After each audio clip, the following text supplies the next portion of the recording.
Hello, everyone. Welcome to Aging and Spirituality. I'm Chris Jensen. I'm Kathy Lee Taylor. We're so happy you're with us. Today, we're going to talk about the power of contentment. I know that sounds strange, but it's very powerful. As we get older, life asks very different things of us. The pace changes, the body changes, roles shift, expectations shift. But beneath all of that, something deeper is really waiting for us, a wiser, more centered, more spiritual presence. So, in this episode, we're going to explore the very quiet power of deeply relaxing and contentment. These are not passive states, but very strong spiritual strengths. Mm. Our teacher at the Yoga Center in Guru, someone once asked him if you could only teach one thing, what would it be? And he said, I would teach people to deeply relax. Because if they can do that, everything else becomes easier. Yeah, he's so right. So contentment's not giving up, it's not settling, it's the ability to remain centered in the midst of change, to respond rather than react, rather than tense up and brace, you soften, to grow from where you are instead of fighting where you are, instead of flailing against it. True contentment, though, begins with relaxation. If our nervous system is tense, our mind can't settle. If the mind can't settle, contentment and acceptance is impossible. And without acceptance and contentment, spiritual growth, it just isn't the natural unfolding. We don't accept it. It's there, but we feel it as a struggle rather than just a Yeah. natural unfolding. So today we want to talk about why deep relaxation is so essential as we age and how contentment becomes the foundation of growth and wisdom. And we're going to do some simple practices to help you be steady and open, even in challenging times. We're living in very challenging times. But I was listening to a video from our yoga center founder from, my gosh, it was more than 10 years ago. Uh, and he was talking about the challenging times at that time. I mean, they're going to be there no matter when, but we can react differently because getting older is not about resisting change. It's about relaxing into it, relaxing into who you are becoming. So, why relaxation first? As we age, many of us unknowingly or knowingly live in low grade tension. As we get older, we worry about health, there's concern about family, and regret maybe about the past, anxiety about the future, maybe more so. Young people, very young people, don't worry so much about the future. The constant subtle contraction we feel from these things keeps our nervous system in a defensive mode. And growth doesn't happen when we're like that. Growth happens in safety. Psychologists will tell you that. When we deeply relax, our blood pressure lowers, our breath slows, our muscles soften, our mind stops racing, and something very beautiful happens. We become available. We're available to life as it is. We're available to spirit. When we relax, we're available. We can receive. Yogis say it's all about receiving, being able to receive. They say that consciousness is within us, spirit is within us, it's waiting to come through. We just have to receive it. So it's one of the foundational observances. It doesn't mean I like everything. It means I'm Yeah. at peace in this moment. And that peace is impossible without relaxation. It, something interesting occurred to me while you were talking about that is because my mind wants to resist everything you're saying because crap is so bad right now in the world. Forgive me for bringing that in. But that's how I feel. And if I stay in that mode of consciousness instead of what you're talking about, relax and let what's supposed to happen, let spirit come in and receive it, then you can change what's going on, not just in yourself, but what goes on around you. Yes, So you are that's making a difference. Yeah. that's the key point right there. If we can relax, accept it, you can grow and you can affect change around you. You're not going to affect change when you're all tensed up because you're going to bring that, you're putting that consciousness out. Mhm. And that's the thing I wanted to just interject there. I hope I didn't mess up your talk, No, but no. I really wanted to say it because when people are really struggling, if you tell yourself nothing else, you can say, if I deploy this other method of operation that has to do with being spiritual, that has to do with opening yourself to spirit and source, then I become the one who is in control of my response, and I can choose peace and I can affect everybody else around me. If for no other reason that, you don't want to be stressed and you want to have good sleep and you don't want to feel like this all the time. Those are all great reasons, but sometimes not enough to get you to do it. And so that sense of responsibility to yourself and the world to come from that spiritual connection, um, is Well, actually very motivational. So just, remember that the next time you're struggling with it. yeah, that's the key right there. That's it. And sometimes people think contentment is giving up. It's not. That's a big misunderstanding. Yeah. Contentment, no, it's not settling, it's not giving up. It's the opposite of stagnation. Hmm. When you're 10 stop, you're stagnating. If we Or worse. if I reject where I am, you know, um, you've got shame, you're pushing out fear, you're saying you have deficiencies. But if you accept where you are, you grow in clarity, you act in steadiness, and you move forward in wholeness. It's a big Yeah, difference. that's This really good. is especially important when we're aging. If we fight aging, we tighten, we compare, we resist reality. But if we accept it, we soften, we adapt, and we deepen. And acceptance doesn't stop growth, it makes growth possible. It makes it possible. I know I'm interrupting you again, but I have this such a great example of this. Mm, I was at this networking event the other day, and Wednesday night, I think. And this guy came up chatting to me, and he was early 60s, but very fit. And he's talking mm, about how many times he plays pickleball or tennis or goes to the gym or does all this stuff, and I'm thinking, I totally see myself in this guy. This was me mm. even 10 years ago, but so strung out. When I tried to ask him a question or divert him away from his accomplishments or his what he wanted to talk about, he wasn't available on any level. You know what I'm saying? Yeah. And I thought to myself, oh my God, that was me. That was me, you know, like so not available So to the not rest of the world available. because I was so dang busy with my own agenda. And and so that what you're talking about with the aging is that it has forced me to slow down. As much as that makes me annoyed, It I'm does. starting to understand why, and I'm starting to be able to accept why my Yeah. body needs. Yeah. It's really important. It's so important. It's so important for growth on every level. I mean, if you accept yourself exactly where you are, that's the only way the next step can appear. That's the only way you can grow. If you're fighting where you are, fighting anything like that, you're stuck. Yeah. So there are some simple practices for deep relaxation in difficult times. Because I'm not saying it's necessary you just decide to do this. Sometimes you need things to help you get Right. into that place. Yeah. And these are some, I'm going to share a couple of very, very simple things that can be done very quickly and easily. One is doing a long exhale breath. So what you do is you inhale through your nose for 4, and then exhale slowly for 6 or 8. And you do that for several minutes.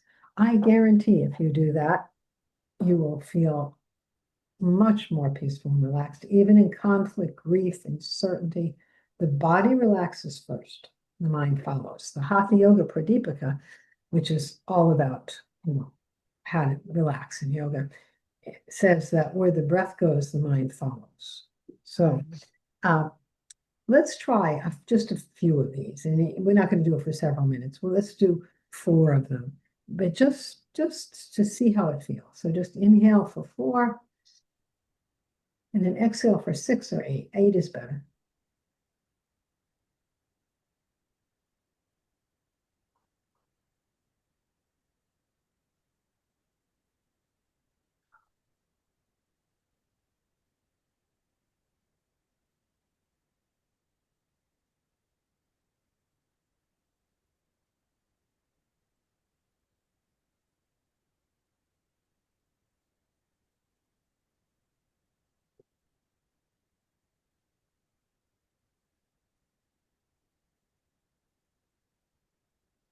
My shoulders relax right away. I know, just doing those few breaths, I found myself, the breathing even got slower by just the fourth one. And when that happens, your mind calms, you can move into contentment, then you can make really good decisions. Then you can be yourself. I want to ask you a question, and listeners, she's the pranayama queen, so this is the person to ask. I don't know. And that is, um, a lot of the younger generation has been taught the box breath. Yeah, I was going You to get into you that. taught the box. Oh, you're going to talk about it? Okay, because I Yes, wanted to that's my understand it next differently. note. You just do your thing then. Okay, go ahead. Now, my next note is the reason they've been taught the box breath, because it's extremely effective, but this is an ancient yoga pranayama, and it's the Navy SEALs use it. They are taught when they are in a very challenging situation and they don't know what to do this breath. And it works. And it works for them. There's all kinds of research that shows that, how they've used it and how it works. It's very simple. You inhale for 4, retain your breath for 4, exhale for 4, and hold your breath out for 4. The first breath I taught you, that the extended exhalation, that's really great for just getting very calm and centered, and it's very accessible to most people. This one is really good for anxiety or getting clarity, or again, relaxing, letting your whole system completely relax. And so let's do that. Let's do 4 of these. Yeah, see how So it feels. let's do one together. We'll inhale for 4. Inhale through your nose. Hold your breath for 4. Exhale for 4 through your nose. Now hold your breath out for 4. I'll talk us through one more and then you do 2 more by yourself. Inhale 4. Retain for 4. Exhale 4. Hold your breath out 4. Okay, do 2 more of them.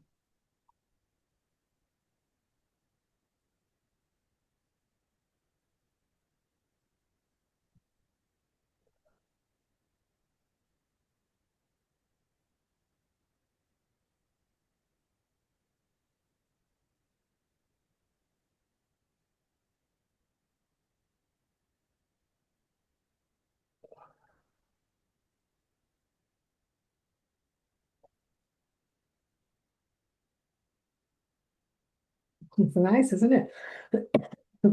So can you imagine you're a Navy SEAL and you're in the midst of some insane situation?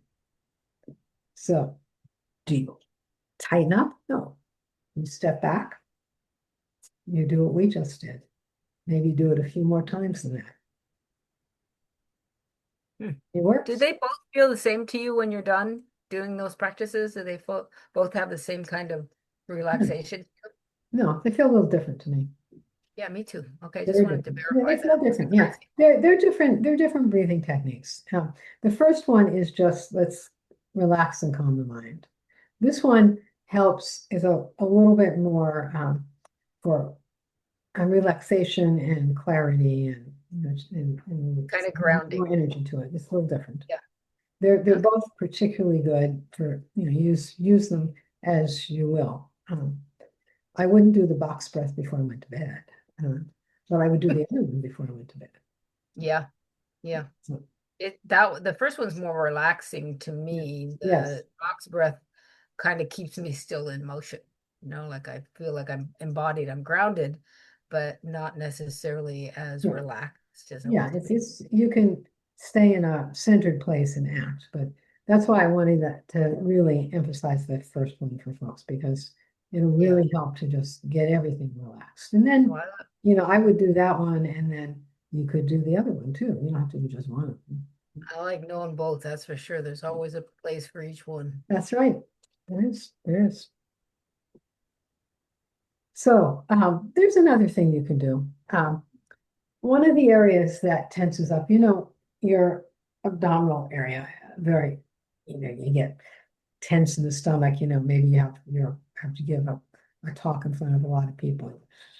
You tense up in that area. Yogis say that's along the spine, behind the navel is the third chakra, the navel chakra, and that's where we have anxiety if it's tense, or courage if it's open. So there's a very nice practice. Put your left hand right over the navel area, right hand over the left. And just sit like that. You can affirm, I'm allowed to soften, or you can just sit like that. And you'll be surprised how much calmer you will be. You could sit like that. You could be just sitting anywhere, sit like that for 5 or 10 minutes with your hands like that. And it keeps the energy inward and upward instead of getting really tense in the abdominal area. Hmm. Yeah, that is peaceful. Yeah, it's very peaceful. It's a great thing to do. Contentment can't grow in a clenched body. So as we relax the body, I want to also mention there's a practice of deep relaxation where you lie down on your back and you relax every muscle in your body, every part of your body. And you can listen to on our Yoga Center website, go on the members page, and you'll find some classes, some Hatha Yoga classes, and there's deep relaxation at the end. So you can just play that and get yourself talk through it. There's also somewhere a recording of Ramakrishnananda talking through deep relaxation, and I would give you the link to that if I knew where it was right now. But I'll try to find it for you. yeah, that'd be great. And just you can put that on and just get talk through. You relax. You start with your feet, with your toes, and you relax each part of your body all the way up. And you do that for a few minutes. I mean, if you can do this relaxation practice for 10 minutes, the deep relaxation, it's awesome. You'll really love it. So that's a great thing to do. I do that every day. I do my postures in the morning now, and then I do that for a few minutes afterwards, and it just sets me up for being in a more relaxed, centered place. Yeah. And, there's some other things you can do. You can ask yourself, what in my life am I currently resisting? What would it feel like if I stopped arguing with reality? I mean, you know, It's an annoying question. yes. Can I allow this moment to be this is just the way it is? Doesn't mean you approve. It Oh, that's a stop challenge. fighting. You stop Yeah. fighting it internally. That conserved energy becomes available to you for wisdom, for love, for all kinds of other things. And gratitude is a great thing too. Gratitude without comparing, not I used to be stronger. I am grateful for where I am now. Gratitude stabilizes you in contentment, and contentment stabilizes the mind, and a stable mind sees clearly. So I'm grateful for where I am now. I appreciate what I've got. And contentment leads to spiritual maturity. In youth, we often think that achievement is growth, but Yes. in maturity, we understand that it's patience, it's spaciousness, it's generosity of interpretation, giving other people the benefit of the doubt. When someone disappoints you, do you react or do you pause? So someone disappoints me. I'm going to step back. I'm going to do one of these practices to make sure I'm relaxed and feeling content so I can respond appropriately.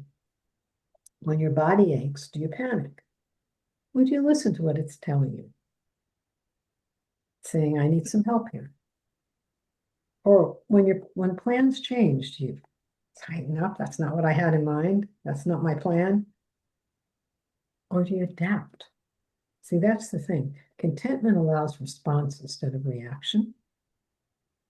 And, a psychologist once told me the definition of being well adjusted is when something happens, a stressful situation, you have the appropriate emotional reaction, but very quickly you shift into acceptance. This is the way it is. Now, what am I going to do? That's contentment. Because when you have acceptance and contentment, then you can make good choices. And that's spiritual maturity. So, I just want to say to you, just let yourself relax. You know, most people, their shoulders start climbing up and they don't even realize it. You know? Yeah. So, you know, sit comfortably. Check yourself out when you're sitting. Soften your jaw. Do the long exhale breath. Do the box breathing. Repeat to yourself, I accept myself as I am. I allow life to unfold. I grow from where I stand. You know, that's really strong. Um, there's an opportunity here.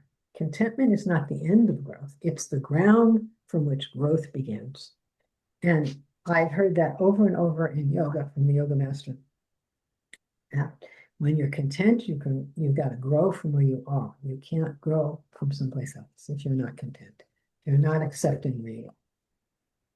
So I hope this helps you because we all have challenges in life. But if we start with contentment, we won't react, we'll respond. That's literally a freaking survival guide for a lot of people right now. Yeah. I mean, I don't know if you listeners are having the same response I am, but it's like if you just heard even a quarter of what she just said about being able to relax into the moment, it'll save you so much grief dealing with everything that's going on in the world Yeah. right now. Yeah. It will. It will. So I hope you enjoyed this. Let us know. Come to our YouTube channel, and like us, subscribe, and send us comments. We want to know. We want to know if this is helpful to you. We'd love to hear. It's helpful to me. I'm commenting. Very helpful to me. Thank you. See Thanks, everybody. We'll see you soon. you next week.